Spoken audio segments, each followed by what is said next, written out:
Psalm 30 is associated with Hanuka. The Ashkenaz prayer book follows the tradition of the Vilna Gaon and instructs it to be said during the morning service instead of the normal psalm for the day of the week. The Sephard text used by Hasidim and Sephardim has it said during the evening service instead of Psalm 121. The earliest source for the tradition is one of the minor tractates of the Talmud, tractate Sophrim, scribes.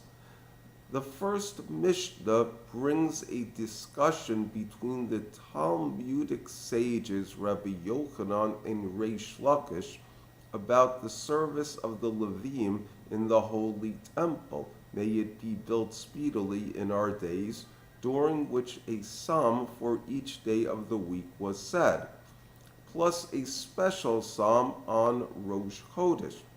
They draw the conclusion that everyone who recites a verse in its time is given credit as if he built a new altar and brought an offering on it. The Masechta then continues that the appropriate one for Hanukkah is Psalm 30. Psalm 30 opens by saying it is a song for the inauguration of the temple. Inauguration in Lashon HaKodesh is Hanukkah.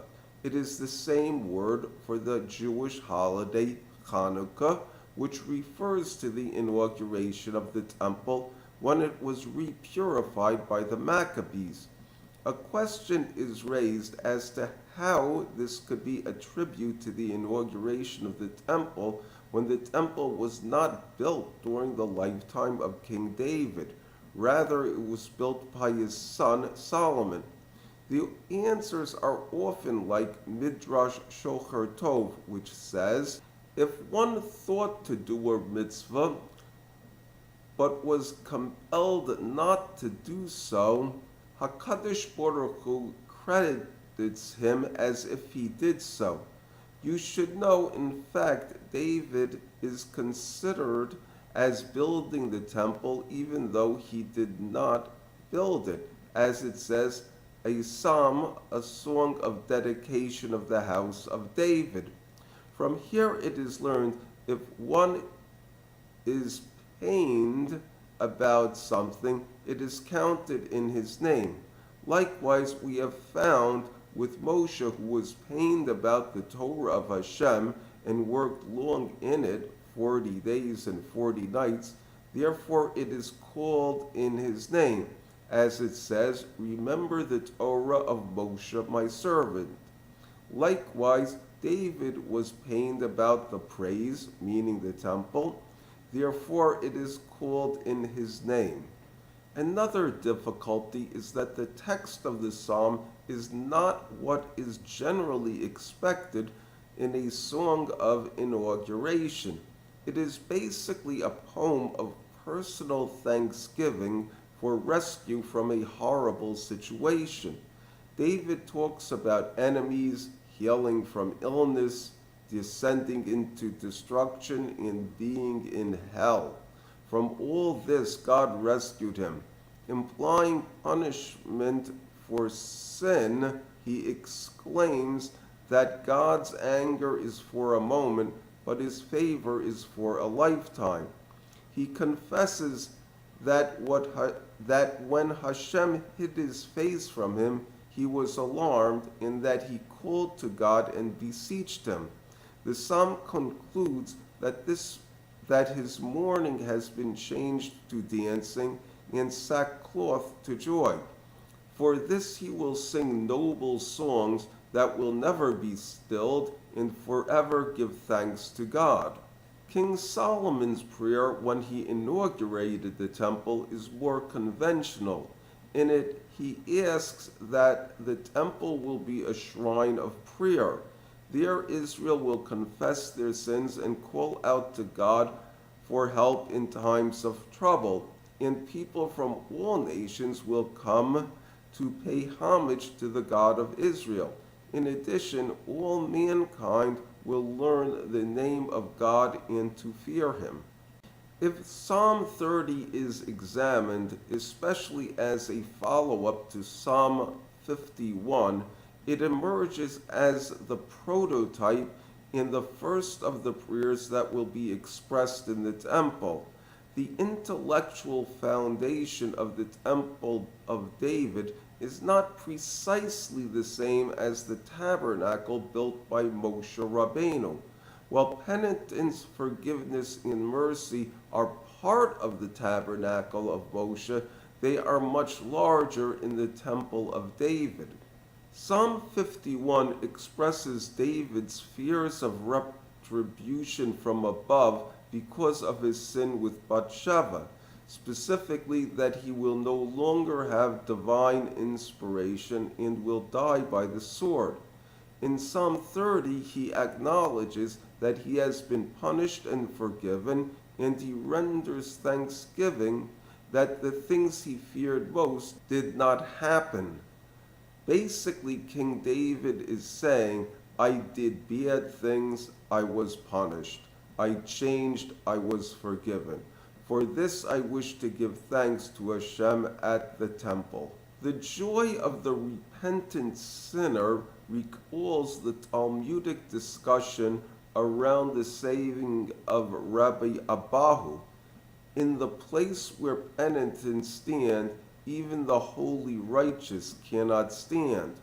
When one can say that a penitent sinner gains insights that one who did not sin never acquires. In addition, the penitent has a much greater appreciation of Hashem's mercy. Rabbi Yochanan, though, differs, saying that the reward for the holy righteous has only been seen by God. The debate revolves around a homiletic interpretation of the verse from Isaiah, peace, peace to the distant and to the near. The passage in the prophet does not seem to imply a comparison.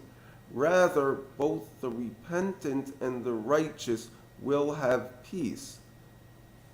The great tzaddik, Rabbi Yehoshua ben Levi, says that the meaning of what the eye has not seen is the wine that has been preserved since the 6 days of creation. These are the concepts found in the story of Hanuka. Josephus, in his book Jewish Antiquities, starts the story of Hanukkah with Antiochus, king of Syria.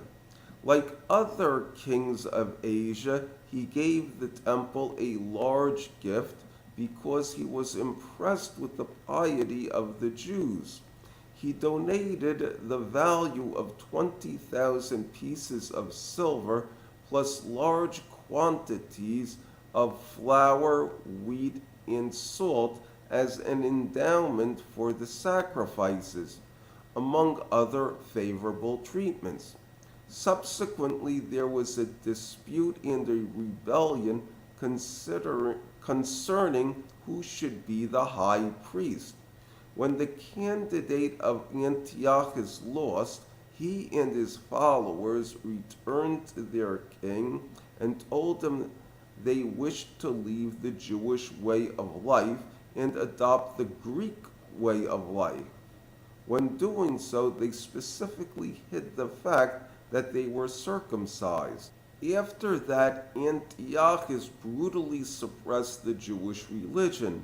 He was joined by many Jews, some because of fear, for others it was voluntary. The temple was made into a place of idolatry, and unkosher animals were brought on the altar. In the end, they were all defeated by the Maccabees, who then purified the temple and reinstituted Torah law. After the victory, a miracle occurred in that 1 day's supply of oil to light the menorah in the sanctuary lasted 8 days, long enough for them to produce a new supply. This was the rededication of the temple. The Jews had done wrong in leaving the teaching of the Torah.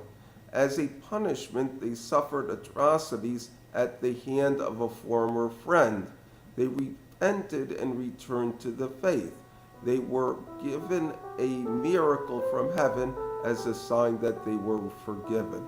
Thank you.